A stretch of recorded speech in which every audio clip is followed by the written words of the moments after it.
السلام علیکم او ستړي مشي زه عمر خان یم یو ځل بیا مازدیګری ټیم دی موسم ډېر ښکلی دی او راغلی یو د سیند غاړې له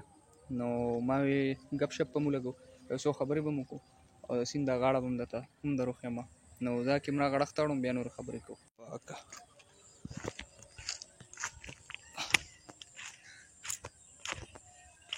سنټی نه شو دا ځای خو ورځ تر ورځه بدلېږي یار ځای خو ورځ تر ورځه بدلېږي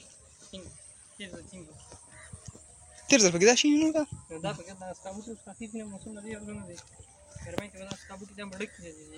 که دا به او وګوره دام پکې نو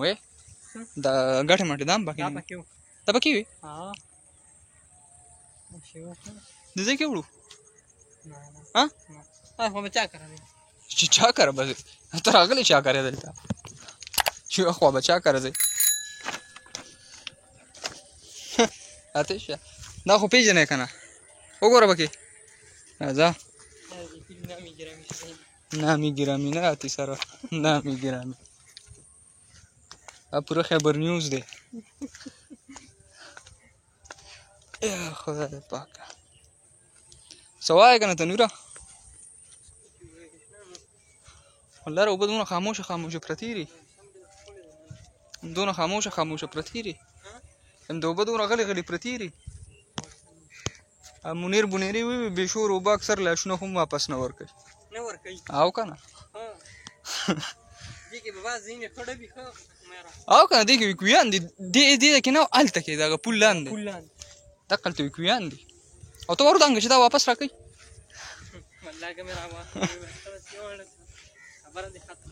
ځکه څه شي هلته خو قارغان مرغان ناست دي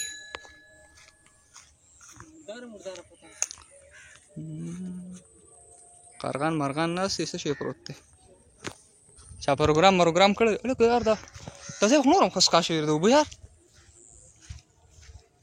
دا پوهېږي دا ولې دا ولاړې دي اوس ښه دا چې څونه ولاړې نو دې کې به اوس دا دغه راخېږي دا ګیا میا څه ووایو نو موسم د وجې کو ولاړې نو بعضې ځای کې روان دي هغه غړښت ته وګوره کوم ځای کې چې اوبه روانې دي نو هغه لږې دغه پکې نشته ګیا میا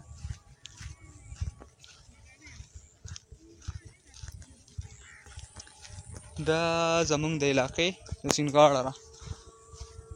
او د وخت لوپریان چې اوسګار شي نو دلته راځي زمان هغه دی وګوره څه پکې موجود دی هغه دی پړانګورو راغلی دی او دا څوک دي پېژنې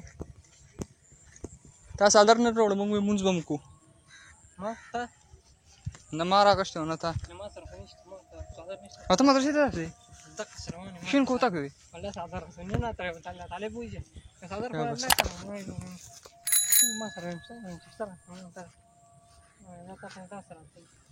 دا زمونږ د کلي د سیند غاړه ده او دا پکې لږ ښکلی دی خو هغه هم دا خلک ورو ورو داسې شرموي په څومره ډوب دی موسم خو ښکلی موسم دی خو هوا نه لګي زه ویډیو لږه پاس کوو بیا نور ګپ لګو دا مازدیګری ټیم دی او زمونږ علاقه را د سیند غاړه ده نو سیند خو د ښودو نه دی ځکه چې اوبه ولاړې دي ځای په ځای او ګیا پکې راختلې ده نو ده ته مو وویل چې یاره دا سیند ورته مه ښایه خو دا بیا هم د ویډیو په اخره کې به راته د سیند دا غاړه هم دروښایو د سیند چې سیند څنګه دی او موسم ډېر زبردست دی نور کله په دې ټیم باندې دلته کې سور نورې د ناستې ځای نه تاسو ته پته ده چې د ګرمۍ موسم دی او ګرمي ډېره زیاته ده او څه کسان پوره غاړه ناست دي پروګرام یې کړی دی نو کسان به هم درته وښایي چې ناست دي یقین وکړئ داسې شا کړی را مونږ ته دمه نه دی چې مونږ پېژني پروګرام یې شروع کړی دی څه پخوي ځان له څه پخوي او بس خاموشي ده او زمونږ قسمت په دې خره چې نن دلته راغلو نو د سره څوک شته نه په خره چې څوک نشته او بس کله ناکله وځئ بار ته او ګرځئ راګرځئ چکر مکر وهئ انسان د ذهن د مایند دا ورسره لږ فرش شي لکه چې نن سبا تاسو ته پته ده چې په هر کور کې ټینشنونه دي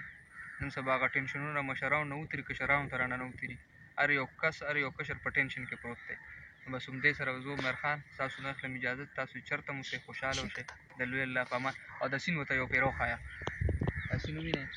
سیند څنګه بس سیند مکمل په ټپه ولاړ دی خو یقین وکړئ دونه جوړ دی که نه کبان هم تو بار نه بس همدا یې سره عمر خان زه به اخلم تاسو اجازه تاسو چېرته مو اوسئ خوشحاله اوسئ او زما د یوټیوب چینل ځان سره ضرور سبسکرایب کوئ والسلام